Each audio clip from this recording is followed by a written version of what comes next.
किशोर गुर्जर जी, doctor Vinod Bansal ji, हमारे प्रवींदर जी, हमारे सूबेराम भगत जी अध्यक्षता कर रहे हैं, ईश्वर मावी जी, रामनिवास त्रिपाठी जी, अनूप फैसला जी, प्रेमराज प्रधान जी, प्रवीण भाटी जी, सहनसर पाल जी, नरेंद्र बंसल जी प्रधान, चंद्रपाल जी, महेंद्र प्रधान जी, विपिन कसान। आपने काफ़ी देर वेट किया, मैं माफ़ी चाहता हूँ, आपको काफ़ी देर हुई, पर गलती मेरी नहीं थी। मेरे को तो खुद नहीं पता होता मुझे कहाँ जाना है, कहाँ रुकना है, कितनी देर रुकना है।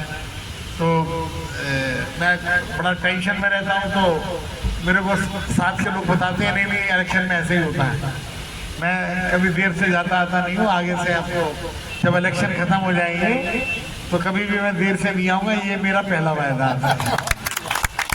क्योंकि मैं कभी 15-20 सालों में लेट हुआ ही नहीं आज तक। और जो गाजियाबाद विधानसभा का मैं 2-3 इलेक्शन लड़ चुका हूँ, तो अपने इलेक्शन में भी अक्सर मैं जब समय में पहुँचता हूँ तो लोग आते नहीं हैं, तो मैं बाहर खड़ा होकर उनके पहले उनका स्वागत करता हूँ, फिर मैं उनको भाषण देता हूँ, फिर उनसे वोट मांगता हूँ। तो ऐसा मेरे साथ हमेशा ही होता है कि मैं कभी ऐसा नहीं सोचता कि लोग पहले आ जाएं तब मैं जाऊँ। मैं पहले अगर मेरा समय जो तय है मैं उसी पे ही चलता हूँ। तो पहली बात में और मेरा बहुत दुख होता है मुझे अगर मैं देर से जाता हूँ। आप समझ रहे होंगे मेरी मन की स्थिति। कोई ऐसी बात है नहीं कि जो यहाँ ना हुई हो। करीब 3-4 साल पहले जब मैं नया मंत्री बना था तो मैं एक बार लोनी आया था, मुझे बड़ा अजीब लगा यहाँ का वातावरण। उससे पहले एक बार आग लग गई थी, 4-5 लोगों की मोटरसाइकिल जला दी थी। ये शायद बात है 2007 के आसपास में, 7-8 की बात है, तब मैं आया था। तो मेरे को ये लगा कि लोनी का बड़ा अजीब और गरीब मामला है, बड़ा अजीब स्थिति है कि अगर आप गौर करें तो 45 किलोमीटर गुड़गांव है और गुड़गांव बहुत तरक्की कर गया, दुनिया मतलब इंटरनेशनल एक तरीके से कॉलोनी बन गई। दूसरे नंबर पे नोएडा है, वो भी 25-30 किलोमीटर, वो भी तरक्की कर गया। गाजियाबाद भी 15-20 किलोमीटर है, तीसरे नंबर पे वो भी तरक्की कर गया। और लोनी और दिल्ली में तो कोई फर्क ही नहीं है, कहाँ लोनी शुरू हो जाता है, कहाँ दिल्ली शुरू हो जाता है। मेरे को तो समझने में दोबारा भी आपको एमपी बनाना पड़ेगा तब समझ पाऊंगा। तो क्योंकि आज भी मैं कई जगह गया तो नंद किशोर जी ने कहा अब ये दिल्ली में है हम, फिर 5 मिनट बाद बोले हम गाजियाबाद में हैं। मैंने कहा बड़ी अजीब सी जगह है।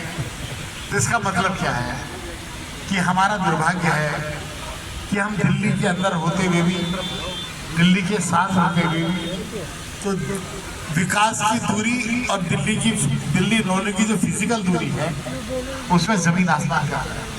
यहाँ के बच्चों के साथ है, यहाँ की जो नई पौध है उसके साथ बहुत बड़ा जाने अनजाने में अन्याय हुआ है। भगवान ने तो किस्मत में लिखे भेजा कि हम राजधानी में भाग होने चाहिए, और यहाँ पर स्थिति ये देखी कि हम छिटकी में से लगते हैं, कि दूर दराज में बैठे हुए से लगते हैं। मैं ये नहीं कह रहा हूँ कि मैं सांसद बन रहा हूँ तो कोई अगले 5 साल में सब कुछ ठीक हो जाएगा या 2-4 साल में सब ठीक हो जाएगा, ऐसा मेरा कोई वायदा नहीं है। पर मेरे को फील हुआ तो एक रोज नंद किशोर जी, सुनील शर्मा, अजीत पाल बैठे थे, तो इन्होंने मुझे जोश दिला दिया। बोले यार तुम रोज आना इस तरह की बात करते हो, हम पांचों एक साथ ही रहते थे, खाना पीना ये सब चीज़ें हमारी होती रहती थी। तो मैंने उठा के सीधा फ़ोन लगाया वीसी को।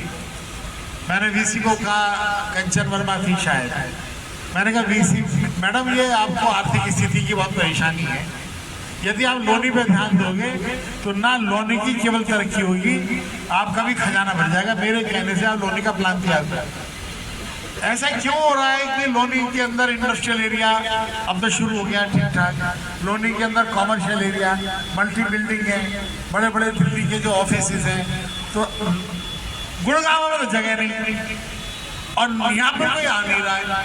तो ये जो मिसमैच है उसको ठीक करने का आप और मिलकर प्रयास करें। मैंने कहा प्रयास करेंगे, मैंने कोई ये नहीं कहा कि मैं करके दिखाऊंगा, ये मैं पहले से हाथ जोड़ के निवेदन कर रहा हूँ।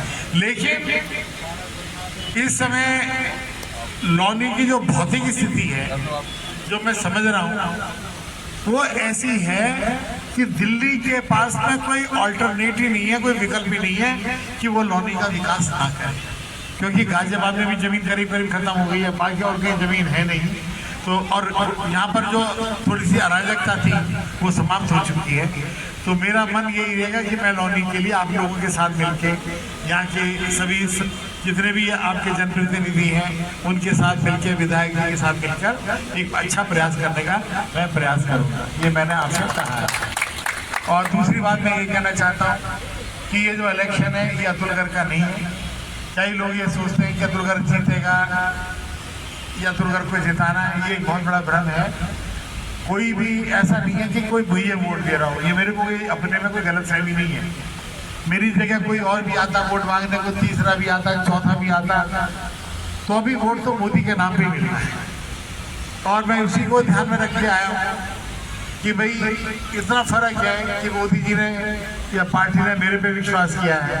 यदि आप 10-20% वोट पहले से बढ़ा दोगे तो दिल्ली के गलियारों में ये खबर जाएगी कि निर्णय गलत नहीं हुआ। और 10-5 किया था कि मैं कोई बहुत समझदार आदमी नहीं हूँ, मैं कोई बहुत दमदार आदमी नहीं हूँ, मैं तो अपना जैसा भी हूँ आपके सामने हूँ। जब कोई बात बिगड़ जाए, जब कोई मुश्किल पड़ जाए, तुम देना साथ मेरा, आप मेरे हमदर्द। यही मैं आपसे बहुत बहुत